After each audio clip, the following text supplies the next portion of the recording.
Good morning, everybody, and welcome back to episode 206 of Empty Betters. I'm your host, Harrison Scholes. I'm going to toss it across the screen to my co-host, Mr. Nick Manella. What's going on, my friend? What is going on, gentlemen? What a night it has been for us. We're starting a little bit later here tonight, but it's just for a very good reason, which we will get into shortly.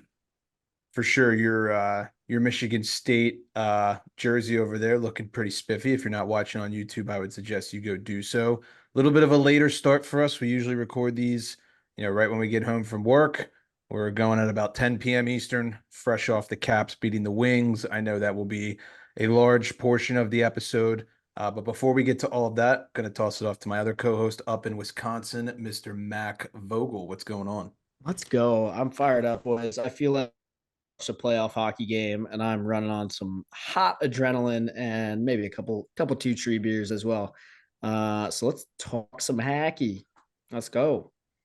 Yeah, absolutely. We're gonna hop right into the news. But before we do, I just want to remind you guys that the segment is brought to you by Elwood's Liquor and Tap. Mac, I think you have a word from our friends. Quick reminder to support your local dive bar and have a beer at Elwood's Liquor and Tap, home of the Pizza Luge, located in the heart of downtown Milwaukee on Water Street. This 70s inspired bar has got a little something for everybody. From daily happy hour, rotating taps, free birthday perks, and a 4-season patio, a good time is always right around the corner at Elwood's. And with the full NHL package plus TV screens indoors and out, hockey fans can watch any game, anytime. And don't leave your dogs at home. They're a very dog friendly bar.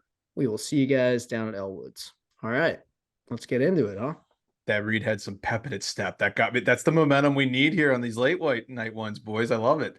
All right, the Arizona Coyotes, they have recalled 22-year-old forward Josh Doan from the AHL's Tuscan Roadrunners. All-time awesome minor league name, and maybe you recognize the last name because he is the son of Coyotes legend Shane Doan.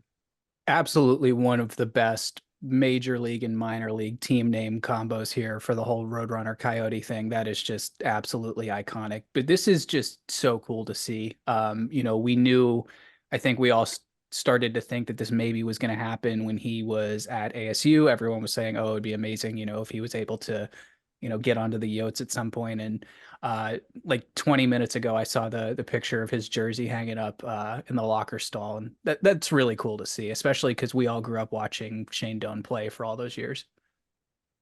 Indeed. Yeah, very cool. Also, Tucson Roadrunners, buddy.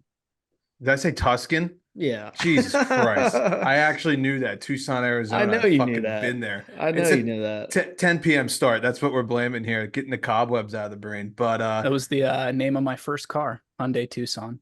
oh, nice. It has been 2,544 days since a Doan has played for the Coyotes. Thought that was a little bit of a fun fact there. So that debut will be going down in about 5 minutes. He's probably doing his rookie lap right now as we're recording this. But we're going to move on to the 50 Goal Club. We've got some new members of the 50 Goal Club here. I think both first time in their career. Zach Hyman and Sam Reinhart both joined the 50 Goal Club over the weekend. Zach Hyman, I mean, what a story. This guy, 5.5 mil cap hit, probably the best bang for your buck in the league at the moment. I know our boy at Nick Bowens on Hockey Collective, he posted this on Instagram. It was like the heat map of all the goals that he has scored, and 44 of his 50 goals are classified as the crease area where he's literally a crease monkey, Mac. Look at how fired up Mac is right now about this. This is Listen, his listen. kind of hockey player I for wanna, I sure. wanna, I wanna tap into something I saw on Twitter today that RA said, and he was like, because people were giving him shit for this, basically being like, "Oh, he just stands in front of the net all day. It's not that impressive," or like some shit like that.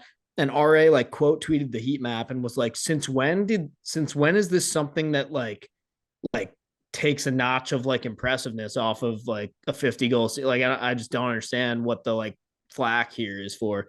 I completely agree. Like you're a casual and you don't know puck if you think that like scoring goals from the crease makes it less impressive. I'd argue it's more impressive. Do you know how fucking hard it is to Yeah. like take up real estate in front of the net in the NHL? Like Yeah. dudes want to move your ass out of that space. And if you're able to get 44 tucks from that region, I mean, again, I this is coming from the biggest crease monkey in the MAPHL slash MIAA slash CBHL, but that's besides the point. I think it's complete bullshit that he's getting any kind of flack for this. It's we love a modern day crease monkey. It's not just 44 goals there. That's 44 net front battles that he won and then scored off of. So you're absolutely right. It is Great way to put it. like gritty goals in the trenches, you know, and those come with a price. I mean, he's got to pay the physical toll to get each and every one of those. So he absolutely did earn it. Not the biggest guy in the league either. I mean, usually you think of maybe like Johan Franzen or like Thomas Holmstrom, Patrick Hornquist, those kind of guys. Hyman, not really. Yager used to hang Yeah. late in his days, used to hang out there a lot. Like not the biggest dude in the world, but man, he's crafty down there, and that's what you want in playoffs, man. Those kind of goals, that's what you're gonna come by in playoffs. You're not gonna get all the stuff on the perimeter. So kudos to Zach Hyman. There has been a lot of controversy online. One video that I'm not even gonna pay attention to in particular. Not even worth it. Not It's even not worth it. But like I just have a stupid. feeling this video might be winning an EBA at the end of the year. Just saying. Yeah, and if you check Twitter, you will quickly know what we're talking about. It seems like the kind of thing this fucking guy does just because he knows he's gonna get fucking clicks out of it. So that's For why sure. I don't even want to give him the time of day. It's just stupid. But kudos to Zach Hyman. I mean, he's pulling a Chris Kunitz like premium right now. Like he's probably gonna end up getting his way into Team Canada. He's riding a high and good for him. I think it's worth noting McDavid currently sits at 91 assists. He has 13 games left in the season to hit the century mark, and he would be the fourth player ever in NHL history to hit that century mark, which is crazy.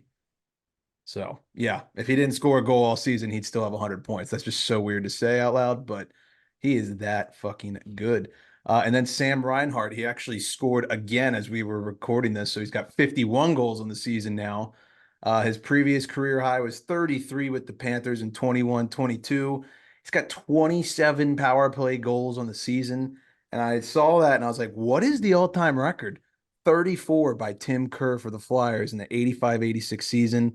I think it's also worth noting Leon Draisaitl had 32, I think, 2 years ago or last season. I can't remember which one. So Reinhardt's in some elite company right now. Happy for that guy. Like, I mean, he went through some serious shit in Buffalo. And I mean, you look at like his three highest scoring seasons in his career have been the three since he got out of Buffalo and went to Florida. Yep. Sometimes you just need to change the scenery. Sometimes you just need to leave the Buffalo Sabres, I think. Sometimes you just need a little sunshine, you know? Yeah, he's due for a monster deal. I'm pretty excited to see what this guy's going to cash in on this offseason, but what a time to have your career year. I think he's going to make himself a very, very nice paycheck. He could probably afford a new car, as we were talking about before the show. Absolutely. So that's really it for the news. A lot of this episode is going to be heavy on the discussion portion. Like I said, we're fresh off the Caps beating the Wings. That's probably going to be a big bulk of it.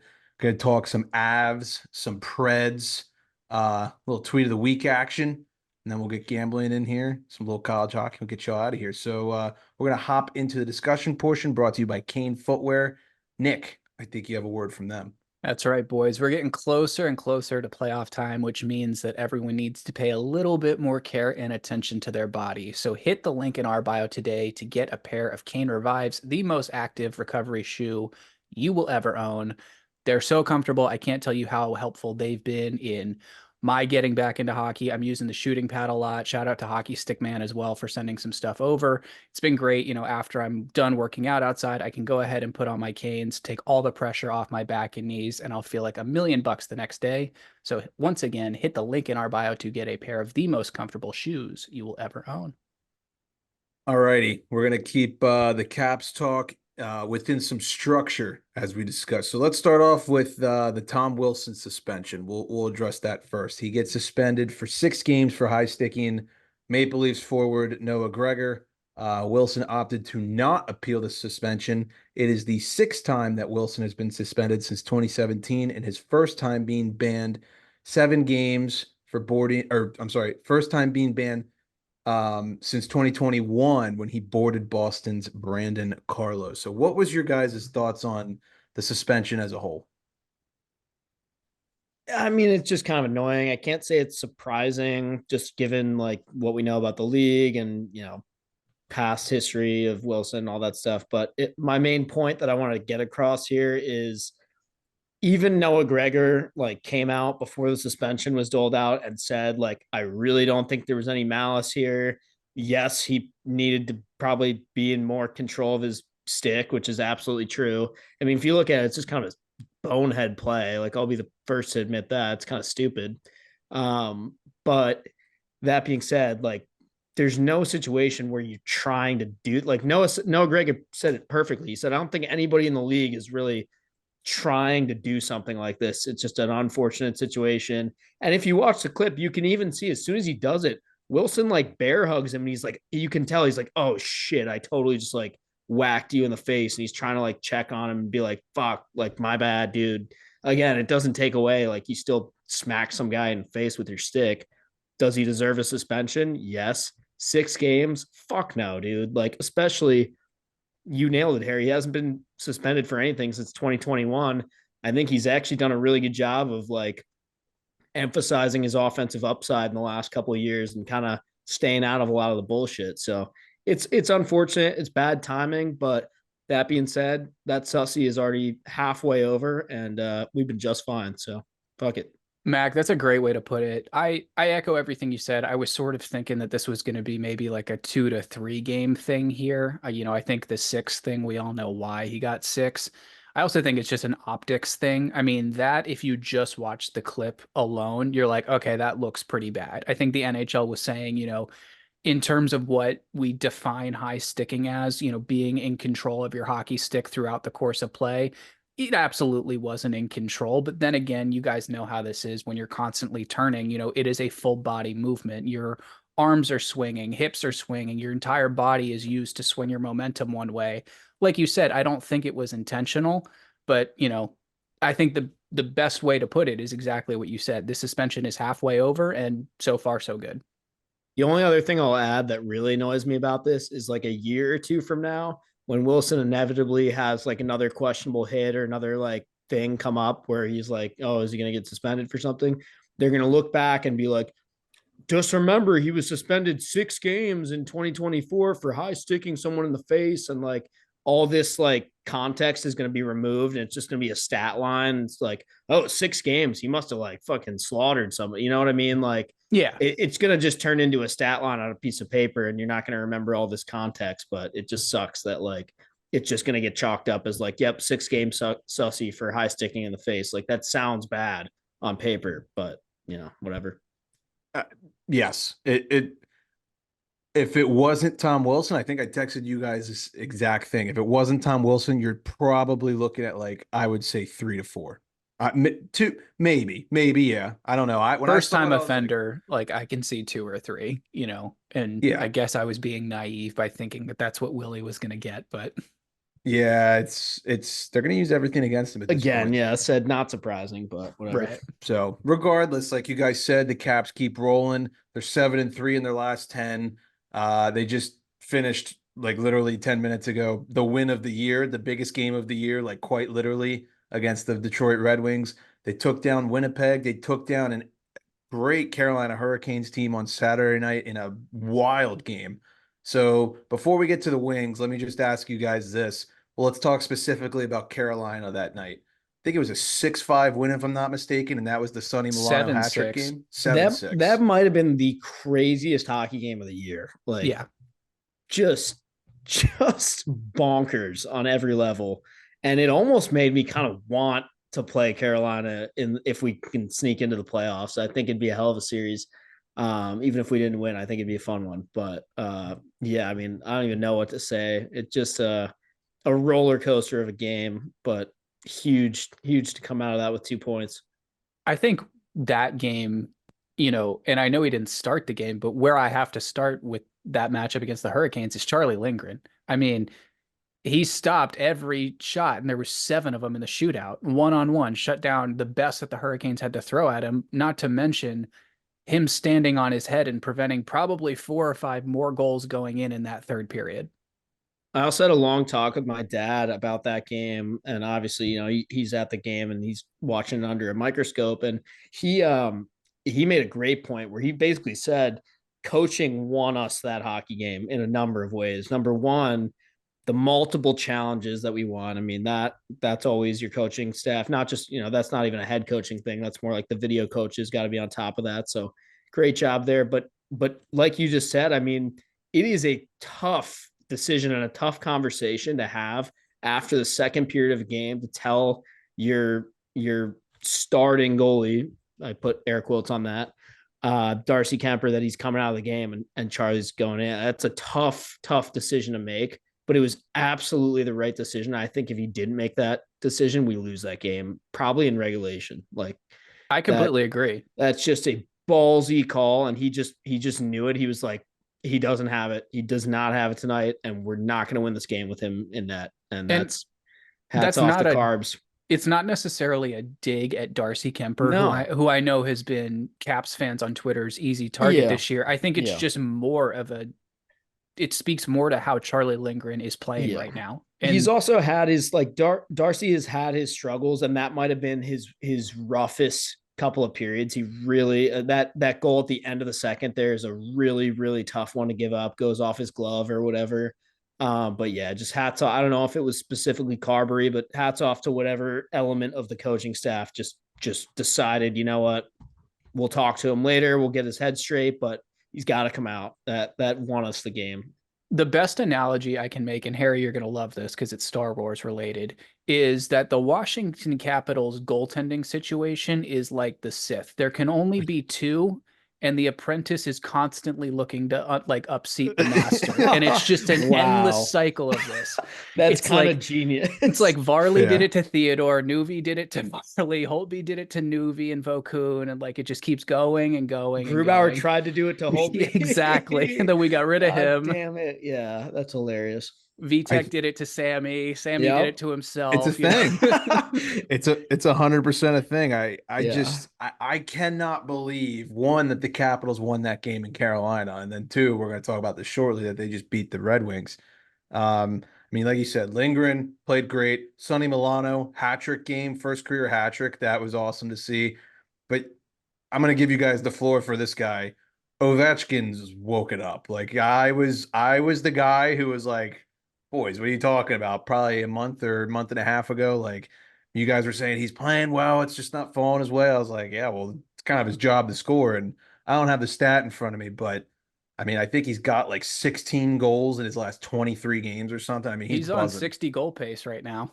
He's buzzing. I mean, credit to him. It was not a good start to the year. Obviously we said he was noticeably a half step behind everything this year. I think the entire team just needed time to adjust to this Carberry system, but they're showing right now that they're bought into it. And I think with, Ovi's performance against the Jets was amazing. It was absolutely fantastic. I mean, we saw Ovi deke out one of the hottest goaltenders in the NHL all season. I mean, when was the last time you guys saw that happen? That was a vintage Ovi goal. Also, if I'm counting right, hold on, let's see. I think he's got 9 points the last 6 games or something like that, and only one of those is an assist too. So yeah, he's 8 goals buzzing. Last 6 games. He's buzzing. So let's move on to this Detroit win. We're fresh off of it.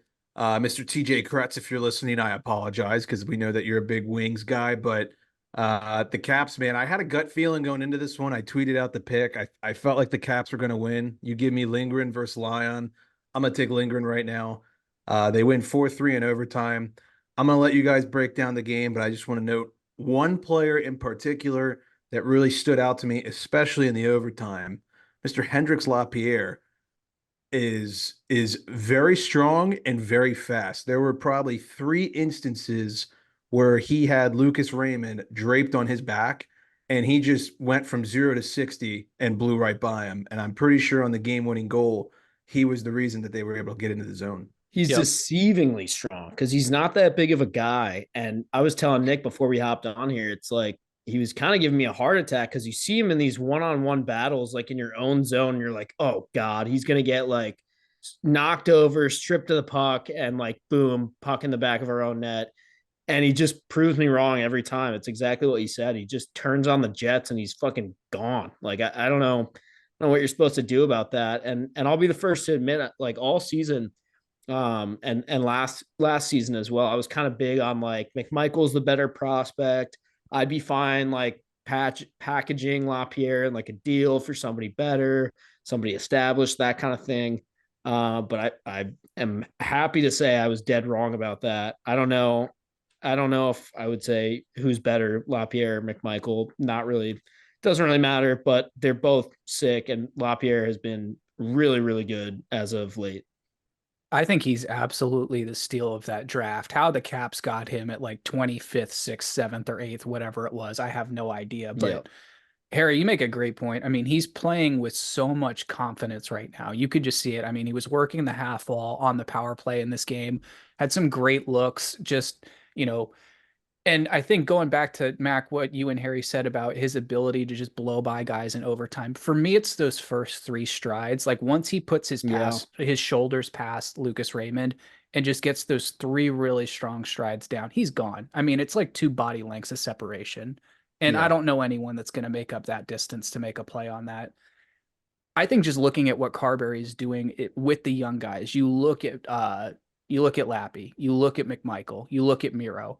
They're all passing the eye test with flying colors right now. And I think he's saying to them, go out there and have fun. Be creative, do what you want to do, be responsible. But if you've got a chance to make a play, by all means go for it. Miroshnichenko was winning some battles tonight. I think Sammy Silver tweeted and said something really good about how he was noticeably. I mean, you talk about the eye test. He was noticeably good tonight. Even though the one fall he makes kind of a bad turnover, and that leads to the Kane goal that tied it up and ultimately got the Wings a point. But hey, what are you gonna do? Learning moment. They'll watch the video. They'll figure it out. We ultimately got the 2 points, so I'm not too worried about it. I think the other thing with Miro that I really noticed was it was like races to get the puck over the red line so he could Yeah. change or so everyone else can change. It's Or like, he's the first guy into the zone to like yes, put the pressure on as the other yes, guys are getting on. A lot of just good small stuff like that. So yeah. And shout out Dylan Strome. He had 2 goals out in that game, the OT winner. unreal. I think they said on the broadcast that's his third overtime winner this season. Sounds So right. Yeah. Best cap all season by far. Yep. big clutch right there. So as it currently stands, we've got the Capitals in that second wild card spot with 81 points, and the Flyers lost to the Rangers of moments ago in overtime. So they do pick up a point. So the Caps are only 1 point behind the Flyers for that third spot in the Metro, and they have 2 games in hand. So I mean, listen, I'm That's kind of making some assumptions here, but it looks like the Caps are probably going to take that third spot, and then maybe you see Philly bump back in the wild card. We'll see. And I'm kind of deep diving here. I know I'm going off track, but Tampa's humming. Tampa's humming, Yeah. and in Toronto, they're kind of coming back down to earth after going on a little bit of a heater. Maybe Toronto goes in the wild card. Who knows? This is going to shape out real weird, I think. Mm-hmm. So. There's one thing's for sure. It's going to give us a completely bonkers first round matchup. Like someone is getting royally shafted here. Yeah, Yeah. I don't know what's gonna happen. It's gonna be fun. I know we sent each other like the graphic the other day after the playoffs ended. I was like, these are all awesome. Like, let's just keep it like Yeah. this, which would For be great. sure. But we're gonna move on. Well, actually, before move on, just to read the Caps' upcoming schedule, they have Toronto coming up. Honestly, that could have some implications. I know it's a little far-fetched, but if Toronto falls, that could be a wild card little game there. We're so bad against them every time.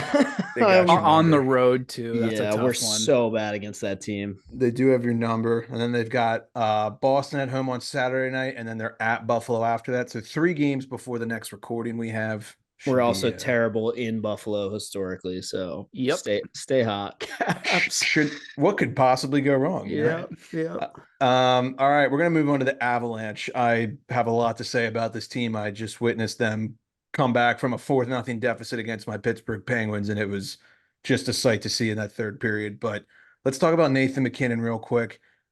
He extended his point streak to 35 games tonight. He scored a goal 3 minutes into the game right before we started recording. He is in pursuit to break Wayne Gretzky's record of 40 straight home games with a point. He's at 35. Gretzky holds the all-time record with 40. Should he break it, that means he will get a point in all 41 home games every single game this season. That is just crazy to think about. That's insane. I don't even know how that's possible, but he has at least 1 point in all those games, like I said, and he's finished with multiple points 74% of the home games this year. His over 1.5 points, for those wondering. I've been looking a lot lately as we were preparing for the episode tonight. I can't remember who the Avs are playing. If someone wants to look that up, it was someone bad. I think it was Montreal. It was minus 150 for over 1.5 points. So that's a little steep. But if they're playing someone good, you can probably get it around minus 110. I think it was minus 120 against the Pens. So you can always keep an eye out for that. It is Montreal. They're also losing 2-1 to Montreal right now. But Correct. that being said, I mean, these numbers are just ridiculous. I feel like he has to win MVP at this point. He's so fucking good. This is just a crazy season in like every stat line. I think he's exponentially more valuable to his team than Connor McDavid is to the Oilers. Like if I was starting a franchise tomorrow and I needed a centerpiece to build my team around, Yeah. I can't pick against Nathan MacKinnon at this point. I understand that McDavid is the best player in the world, but just in terms of what, like you said it, most valuable player, it's this guy. Right. Yeah. I hate to say it, but he's got the ring. Like, I know people don't want to hear that. I know that's the age-old thing, but like, it's true. Connor, the past couple seasons, has had a pretty good team too. I mean, I have a feeling we're going to see best on best at some point in the Western Conference playoffs. We'll see. But yeah, McKinnon's absolutely flying right now. I mean, he's in the first year of an 8-year, $100 million contract that carries a league high 12.5 cap hit. It's crazy what he's doing. He actually broke the Avalanche record for most points in a season. He passed Joe Sakic. He is chasing down Stastny, who holds the franchise record as a Nordique back in the 81-82 season. So I don't know, man. I think he's up to 122, if I'm not mistaken. He had 3 points against the Pens. He's got one tonight. So it's crazy. The Avs are dangerous. And I'm gonna say it. I'm gonna say it. I think I told you guys the other night. I'm gonna say it here. I'm not changing my mind before playoffs. When the playoffs start, this is what I'm gonna say. The Colorado Avalanche are my pick to win the cup. Okay. That's it. Usually I clown you for that pick. I'm not doing it this year. I think it's a good pick.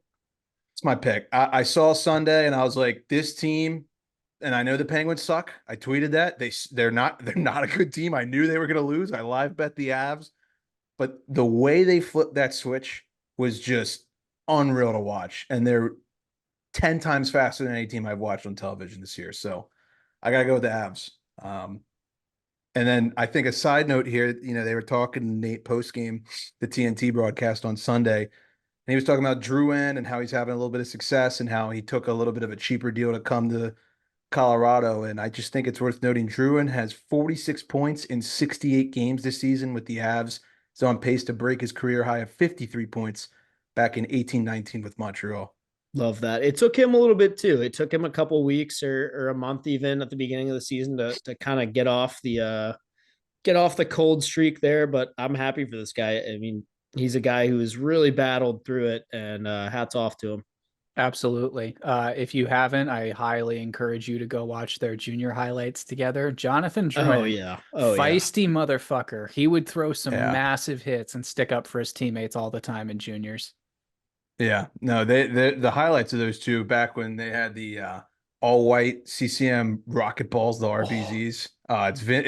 It's vintage. It's good stuff if you haven't seen it. But, their junior team was absolutely loaded. They had some really, really good goaltender. You guys know his name? I think he's been on the Empty Hmm. Betters podcast. Yeah. Like, It's 2 or 3 escaping times. me. Just advanced to like the next round of the KHL playoffs. So Oh wow, really? I haven't been following along. Yeah, that was that Yep. that energy clip where they were all fired up. Very cool. Nick, before we move on, I mean, what do you think of my take with the Avs? I know you're on Dallas. I'm on Colorado. I'm on Dallas. Both So I'm great, by the fully way. on Dallas, knowing what Dallas is going to do to itself in the playoffs because I've seen them do this how many times over the last 10 years. But you make a really good point, and I really don't have anything to refute that I think the Avs are going to go do this thing again. I mean, I don't want to say we're getting another Tampa in the West here, but if there was a team to do it, I think it would be the Avs. It's not Vegas. I'm killing that rumor right now. It's not Good, Vegas. It's good. absolutely the Avs. Yeah, I think I've said it before, but it almost feels like the Blackhawks thing where they're going to do like 3 and 5 years or something like that. Yeah. They're humming. Because like Nate can't retire until he has as many or more cups than Sid. Like he physically, I think, would die if he was. Yeah. They're like, Nate, you can't play anymore, and he would just like explode. Yeah, I think I told you guys this, but in like the post game presser, they were asking him about the game. He's like, "Yeah, like Sid dominated. He had 4 points, and I think he like said under his breath or something weird. He's like, "No, I only had three." And I'm like, "You are a fucking psychopath!" Like he put up 3 points in the third period alone, and he's Gotta comparing love himself. it. Gotta love it. It's pretty funny. Also, I just got Penguins are dead, so just let me have my moment. What a fucking goal by Crosby in that game. Did you see the chop? Looked like a pitching wedge when it like the chop deflection goal from the side. I didn't see it. Didn't see it. Nasty. Okay, I figured whatever. Fuck you guys. Just watching hockey games for playoff contention. Watching over games here. that Oh, matter. Yeah. okay, yeah. Watching games that matter mostly. This is my so. life, ladies and gentlemen. This is my worst nightmare. Worst nightmare, unfamiliar feeling. All right, we're gonna move on to the Predators. As we're recording this, they are making a hell of a fight against the Vegas Golden Knights to keep their. Oh, they just tied it. Holy shit! Oh my god. Sorry, but this Are they is live. beating? Or they're tied with Vegas now? They were down 3-0, and it's tied 4-4. Good. What a game. Yeah, I mean, I'm about to read it here, but the Predators are the hottest team in the NHL. I mean, there's no debate about that. They have a 17-game point streak. That is the longest active streak in the NHL and the longest of this season. If they take down Vegas or go to overtime, they'll extend that to 18. We'll find out maybe by the end of this recording. It's crazy too that they've surged all the way above Vegas at this point. I know Vegas has also kind of struggled as of late. But like, holy shit, like you blinked. It feels like you blinked and they're like above Vegas. That's crazy. Looking at that West race right now, I'm kind of looking at St. Louis going, what the hell are you guys doing? Like, you're within 5 points of Vegas. Go get them. Step on the fucking gas. It's the Blues, so they're never going to do that. But like, Right. of course, for some reason they don't. They're like, it's like the Midwest four-way stop thing. They're like, hold on a minute, let's just wait, and Yeah. They had their chance last night. I know Mac was Yeah, texting about that, was but tough. they blew it in Yeah. I think that was an overtime game. Yep. Vegas ends up taking them down. Before I continue about Nashville, I heard that stat about the Avalanche on Sunday's broadcast. They haven't lost a game since the trade deadline. So it's just kind of insane what they're doing. Talk right about now. like getting hot at the right time too. Yeah. But going back to the Preds, I mean, there's a couple guys that I think really deserve some recognition for what Nashville's doing. First and foremost, Roman Yossi. I mean, he's not going to win the Norris. I think that is a Quinn Hughes locked up trophy. Maybe Makar, but probably Hughes. But what Yossi's doing this year and every year, I mean, he's unbelievable, and he's so good to watch. I think it's very easily forgotten that guy is a top 5 defenseman in the NHL, no matter what. Like, I feel like he could play sick, he could play hurt, he could play hungover, no matter what. He's still so smooth, so good. Amputated leg, probably No, still seriously. better. Like, actually, he'd be 1,000 times better than me, but he would still be better than half the NHL. Yeah. Another guy, I know he's been talked about on some other programs, but we haven't actually given him much love this year. So I figured it's due, but Gustav Nyquist having a career season, career high in points, 63 points this year for Nashville. Just a hell of a pickup. Probably going to hit 20 goals. He's got 19 so far. It's his best season since 14-15 with the Canadiens. Glue. I'm sorry, the Red Wings. I got another one for you. And we've talked about him before. Luke Evangelista. This is a guy who spent most of the year last year in Milwaukee with the Admirals. He had 24 games with the Preds last season. Managed, respectable 7 goals, 8 assists in those 24 games. This year, he's played 69 games.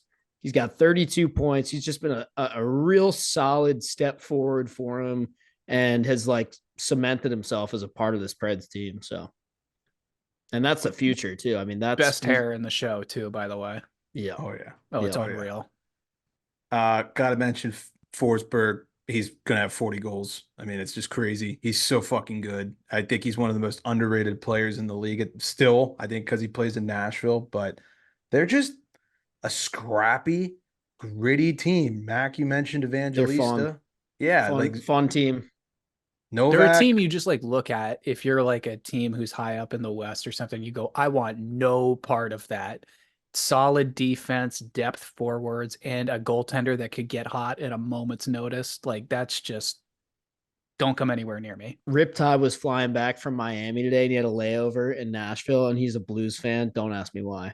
And he was sending me Snapchats. They had like a whole Predators like store at the airport. And I texted him, I said, yo, get me a jersey. And he was like, fuck the Preds. And I was like, fuck the Blues, dude. They suck. At least you got the Milwaukee connection. No, exactly. Yeah. The other thing is he bought an Admirals jersey and he almost returned it when he found out there was a Predators thing on the shoulder. Just a little tidbit. He just found that out. Yeah. Interesting. Casual. It happens. But Novak, Sissons, Zucker, McDonough. I mean, they just got names. They got dogs. That's the best way to put it. Absolutely. That's some Like- fuck you hockey right there.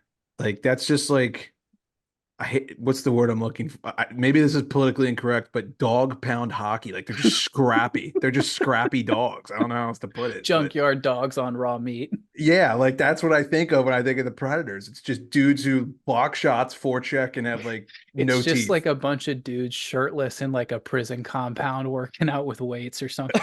Salty spittoon. Yes, Yeah, exactly. It's salty spittoon hockey. Welcome That to the is- Nashville Predators. How tough are you?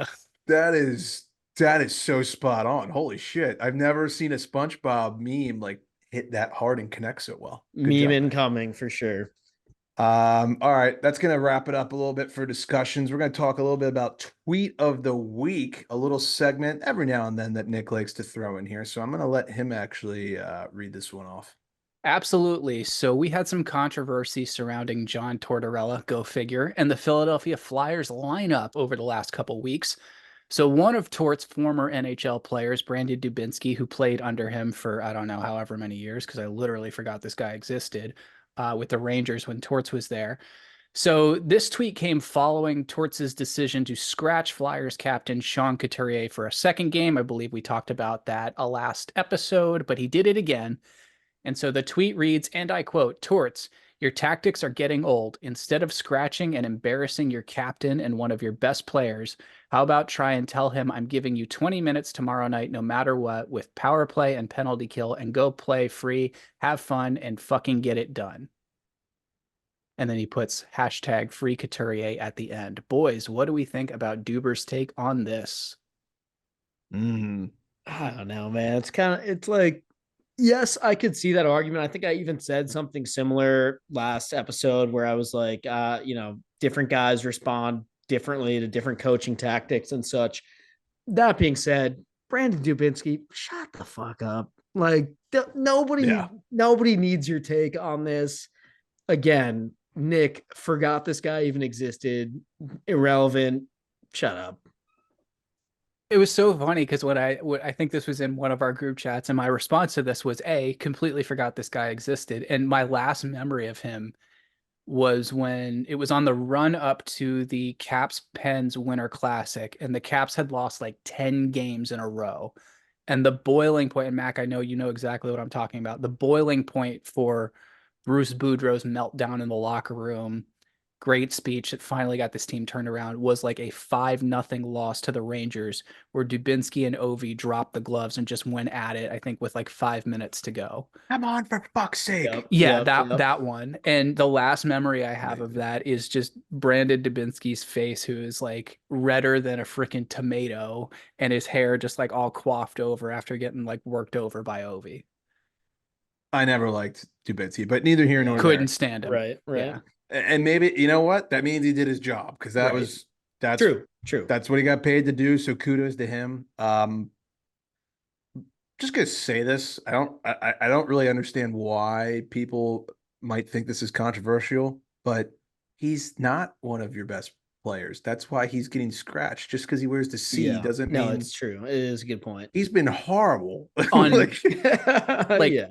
I think people look at like, oh, we drafted this guy in the first round, so he's automatically one of our best players. That's not Yeah. how the world works. Yeah. yeah, There's he's a been- guy called Nail Orb of Yakupov. confusion, though, Yeah. in Philly, that is how the world works. So. Right. Like, I get it. He's been there a long time. He's paid his dues. He's gone through the injury bug. He comes back, but he hasn't played well. And I know he was just named captain, but like they have a point in every Yeah, game since no, they and- scratched him. And to Torts' point, he's kind of like, so what? I don't give a fuck. There's a letter on the front of your jersey. Play better. Like it's Yeah.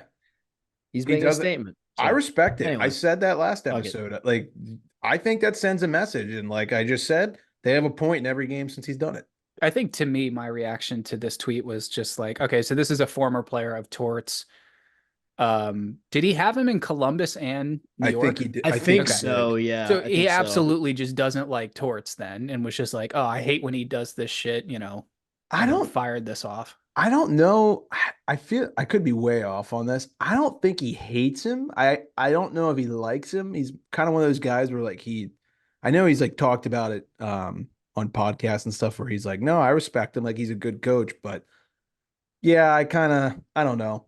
I guess it's different when you're a former player. He's got some beef that he's still not over, basically, is where this tweet Perhaps. comes from. He's got some shit that he still thinks about. And, you know, I'm sure some of that might be valid, but it's just like, Yeah. Yeah. Flyers are buzzing a little bit though. So they just took the Rangers to overtime 6-5. I didn't think Philly could score 5 goals, so that's impressive. So true. Especially against Igor. I don't even know if it was in net. Maybe it was quick. Who cares? All right, we're going to move on to the gambling portion of the episode, brought to you by Prop Tracker. Prop Tracker is your home for player prop research and finding outlier bets for NHL, NBA, NFL, and more. Once you find a bet you like, start tracking it to get notified on its progress, like shots, rebounds, or receptions. Go to proptrackerapp.com/emptybetters to try a free month of the Android or iOS app. Prop Tracker does not have the letter E in tracker, so it is proptrackerapp.com/emptybetters. You can also find all the links in our social media bios. We're always tweeting some good stuff with some juice, if you will. All right, just going to go quick. Mr. Jamie Benn, he is on a tear right now. I watched that IceCon game between Dallas and the Coyotes, which, by the way, before we go in, was really funny, really cool. Shout out to our boy Elio. He's been on the show multiple times. I'm so happy that like he got to have his moment. Looked like a fucking time and a half. It looked like they had a blast. I'm really happy that like that event came together for him. big time.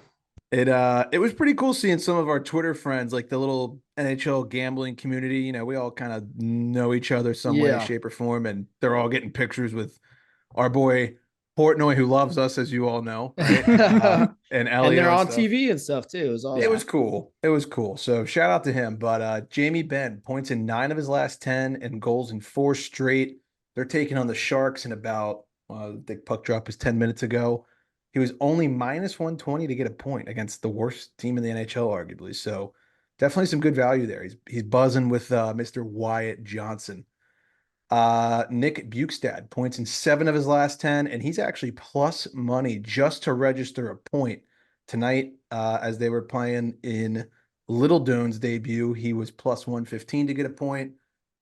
Seth Jarvis, this guy's been buzzing since Gensel came to town. Goals in 7 of his last 10. And you can usually get him anytime goal somewhere around that plus 200 range.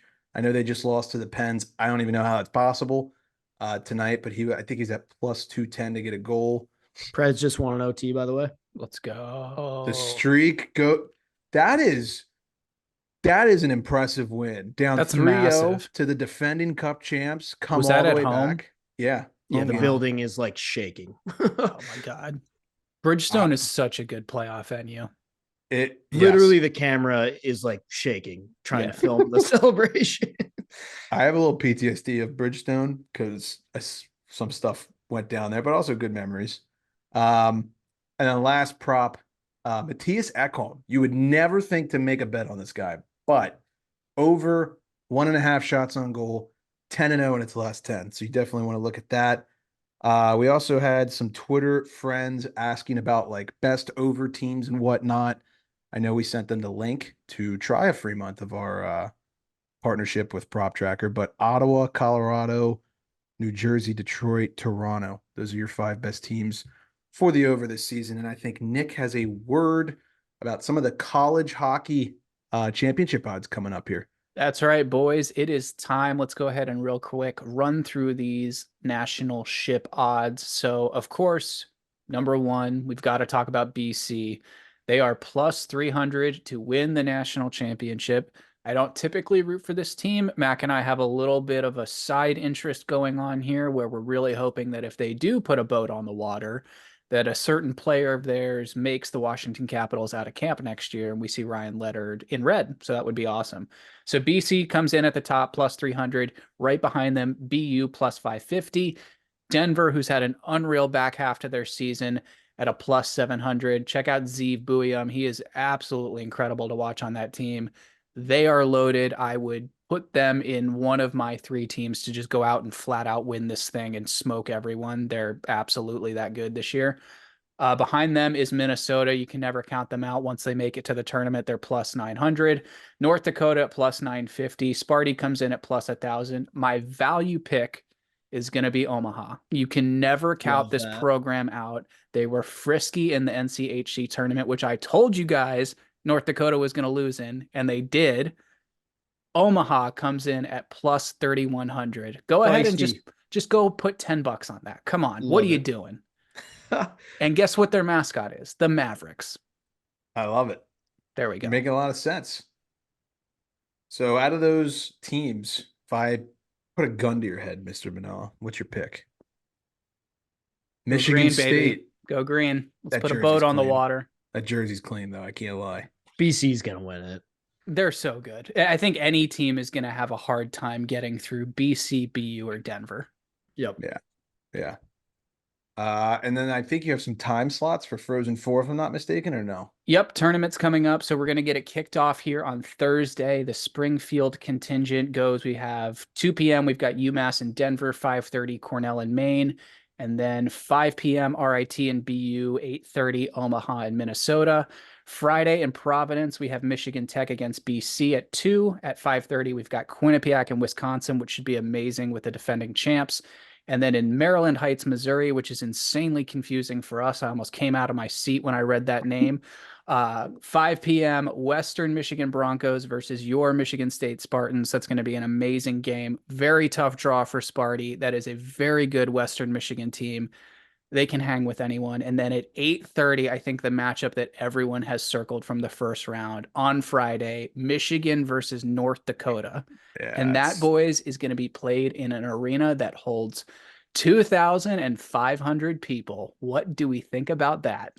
I mean, it's objectively stupid, and I get why people are pissed, but that's going to be awesome. It's going to be insane. You know what I mean? Yeah. That's like the Laurel State Championship plus a couple hundred. No, literally. Yeah. No, actually. So just for reference, the other venues in this tournament, so the Mass Mutual Center in Springfield holds 6,800. The Denny Sanford Premier Center holds 10,600, and the Amica Mutual Pavilion holds about 11,000 people. So this is a significant drop off. There's 3 very big name college hockey programs being sent there. I can understand why people are pissed off, but this tournament's going to be a blast. Should be rowdy. That's like the kind of like crowd where the college guys wearing like the Hawaiian shirts actually make a difference when they're chanting at guys in the box. Oh, yeah. Have you guys ever seen that? Like, especially in high school games, you get your buddies come out and they for sure. Yeah, it's good stuff. I'm excited to watch. Any arena with bleachers as opposed to normal seats is louder. Nick is definitely the college hockey aficionado on this podcast, but I will say I'm going to be tuning in a little bit here. Daytime hockey. What's not to love? Yeah, I almost did come out of my seat at Maryland Heights. I was like, "Oh, Nick, we're gonna go." And that's what I was saying. Is like, you can't do this to me. You can't call a place Maryland Heights and not have us get irrationally excited about it. For sure. So definitely check out all the time slots that Nick just listed. I'm sure he'll be on our Twitter page, tweeting about it, Instagram, all that good stuff. So we are gonna wrap up this episode with trivia. So I've got 3 here. If the first one is hard, then we're just gonna end it there. If it's too easy, I'll just run down whatever I don't have, but we'll get out of here hopefully quick. All right. This one, I saw all 3 of these on Instagram. I thought of you guys. I was like, this is perfect. These are the perfect types of questions that make your brain break, where they're easy, but they're hard. Who is the only team in the NHL who has a 1-color logo? Now, logo is defined as what is on the front Tampa of their. Bay. Okay, you got it. Fuck. Okay, that was too You're right. easy. You're right. Yeah, that makes sense. All I blue. had a feeling. It made me think a little bit because I was like, I thought they had the white outline, but on all the blue jersey, or it's all blue. white, depending on Yeah. All right, so here's my next one. Who is the only NHL team that exists right now who has an undefeated record in the Stanley Cup Finals? They've never lost. Colorado. Ding, ding. Let's go. Wow, you're Let's buzzing. go. All right, You're I might have- right. They've I'm- never I'm lost in hyped the about cup that. final. I only thought of that because we talked about them so much this episode, and they were fresh on my mind. I was like trying to think of Man. them losing. I couldn't think of it, but You guys So- are on fire. 96, 01, and 2022. 2, yeah. I think. Yep. All right, last one, since those 2 were way too easy. This one might actually challenge you a little bit. There are 3 franchises that have been to more than one Stanley Cup final, but have never won. Can you name those 3 franchises? Is Florida one of them? Florida is one of Yep. them. Been to more than one, but never won it. No, I think San Jose's only been to the one, right? They've only been to one. This is a good question. This is a very good one. I like this one. Vancouver's got to be one. Or Vancouver. no, yeah. Okay. Florida and Vancouver, 1 and 2, Um, and there's one more. You guys are good. Ottawa? No, Just the one? I think they've only been to the one against Yeah. Anaheim. Yeah.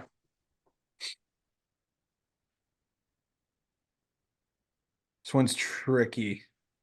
Hold on. The last on. one's the trickiest, I think. Hold on. It's a current NHL franchise. Yeah. Never had a relocation. Been there since day 1. Okay. Oh.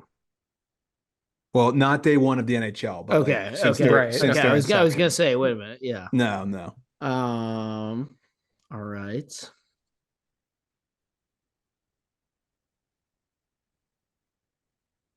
Let me just say, you guys are doing way better than I did. Hold on. Is it a Canadian team or no? No, it is not. Okay.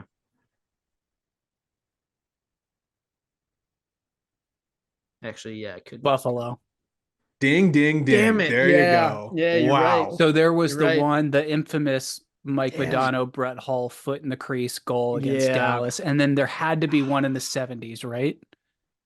I was trying to think of the other one. I should have looked it up. See, I was honestly. I was about to say Buffalo, and then I was just convincing myself. I was like, they won at some point. No. Who did the That's Flames? crazy. Who did the Flames beat in '89? Oh, fuck. I know this. That's you see, I would have because thought it they was- were like It was the Lanny McDonald one where he finally won his Stanley Cup. Was it Buffalo? Yeah. I can't remember. it could have been. It could have I don't been. know. So yeah, the only 3 My teams thing with that- like when you get into that timeline, there was like East teams would play each other in the Stanley Cup final because of the way they did like the Yeah. divisions and the conferences back then and everything. So it was weird, but Let me just tell you, you guys crushed that. I struggled heavily on all 3 of those. It took a while. I never got the Tampa logo one because I guess I just didn't know what they defined as a logo. The Avs one was tough, and I actually truthfully did not get all 3 for the losses. The But yeah. Flames beat the Habs in '89. Oh, gotcha. I wonder if that's the last Canadian Stanley Cup final we've had. that was might the last all Canadian Stanley Cup final. Yeah, I think yeah. it might be. Yeah. Good All right. questions. I like those. Those are good. Mhm. Yeah, good stuff. All right, fellas, I know it's late here. Thanks for staying up. Thanks for bringing the energy. I needed that.